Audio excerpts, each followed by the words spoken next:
സുഭാഷിണി എന്ന പേര് പറഞ്ഞാൽ ഒരുപക്ഷെ ആ നടി നിങ്ങളുടെ ഓർമ്മയിലെത്തണമെന്നില്ല. അതിനാൽ പുതുതലമുറയ്ക്കായി മിന്നാരത്തിലെ ഡെയ്സി എന്നും പഴയ തലമുറയ്ക്കായി കള്ളൻ പവിത്രനിലെ ഭാമ എന്നും പറയേണ്ടി വരും. മിന്നാരത്തിൽ ജഗതി അഭിനയിച്ച ഉണ്ണുണ്ണി എന്ന കഥാപാത്രത്തിന്റെ ഭാര്യയാണ് ഡെയ്സി. ശോഭനയുടെ വരവോടെ മോഹൻലാലിന്റെ കഥാപാത്രം നേരിടുന്ന പ്രശ്നങ്ങൾ പരിഹരിക്കാൻ കൂടെ നിൽക്കുന്ന സുഹൃത്തായ ഡെയ്സിയെ കണ്ട പ്രേക്ഷകർ അന്നേ ആലോചിച്ചതാണ് ഈ നടിയെ എവിടെയോ കണ്ടിട്ടുണ്ടല്ലോ എന്ന്. എന്നാൽ പിന്നീട് അത്തരം ചർച്ചകൾക്ക് ഇടം കൊടുക്കാതെ സുഭാഷിണി എന്ന ആ നടി മലയാള സിനിമയിൽ നിന്നും മാറി നിന്നു. മിന്നാരം റിലീസാകുന്നതിനും 13 വർഷങ്ങൾക്ക് മുൻപ് 1981 കള്ളൻ പവിത്രൻ റിലീസായത്. പത്മരാജൻ സംവിധാനം ചെയ്ത സിനിമയിൽ നെടുമുടി വേണു അവതരിപ്പിച്ച കള്ളൻ പവിത്രൻ എന്ന കഥാപാത്രത്തിന്റെ ആദ്യ ഭാര്യയായ ദമയന്തിയുടെ സഹോദരി ഭാമ എന്ന കഥാപാത്രമായാണ് സുഭാഷിണി അഭിനയിച്ചത്. ഒരുനാൾ സമ്പന്നനായ പവിത്രനെ വീണ്ടും കള്ളൻ പവിത്രനാക്കുന്ന ഭാമയുടെ പ്രകടനം അന്നേ പ്രേക്ഷകർ ഇരു കൈയും നീട്ടി സ്വീകരിച്ചതാണ്. ശാലീനതയും മാദകത്വവും ഒരുപോലെ ഇഴചേർന്ന സുഭാഷിണിയുടെ കണ്ണുകളിലെ വശ്യതയിൽ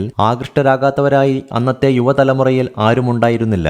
1981 റിലീസായ എം കൃഷ്ണൻ നായർ സംവിധാനം ചെയ്ത ഗൃഹലക്ഷ്മി എന്ന സിനിമയിൽ സുധ എന്ന കഥാപാത്രമായാണ് സുഭാഷിണി അഭിനയിച്ചത്. മധു, ശ്രീവിദ്യ തുടങ്ങിയവരാണ് ഗൃഹലക്ഷ്മിയിൽ അഭിനയിച്ച മറ്റു താരങ്ങൾ.